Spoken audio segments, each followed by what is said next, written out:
அன்பு சொந்தங்களுக்கு இனிய வணக்கம். இன்னைக்கு படித்ததில் பிடித்ததில் நம்ம பார்க்க போகிறது புலம்பல் 3ஆம் அதிகாரம் 31ஆம் வசனம். ஆண்டவர் என்றென்றைக்கும் கைவிட மாட்டார்.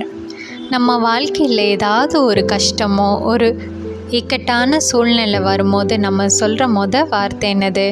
ஆண்டவர் என்னை கைவிட்டுட்டாரு, அவரை மட்டுமே நான் நம்பியிருந்தேன், ஆனாலும் ஆண்டவர் என்னை கைவிட்டாரு அப்படின்னு சொல்கிறோம்ல. வேத வசனம் என்ன சொல்லுதுன்னு பார்த்தீங்களா? ஆண்டவர் என்றைக்குமே நம்மை கைவிட மாட்டாராம். நமக்கு தெரியாதது, நாம் அறியாதது எல்லாமே ஆண்டவருக்கு தெரியும். எப்பொழுது அவர் நமக்கு தரணும், என்ன தர வேண்டும், யாரை நம்முடைய வாழ்க்கையில் வச்சிருக்கணும், யாரை நம்ம விட்டு விலக்கி வைக்கணும், எல்லாமே ஆண்டவர் அறிந்திருக்கிறார். அவர் ஏற்ற வேளையில் நமக்கு நேர்த்தியாய் அனைத்தையுமே செய்து முடிப்பார்.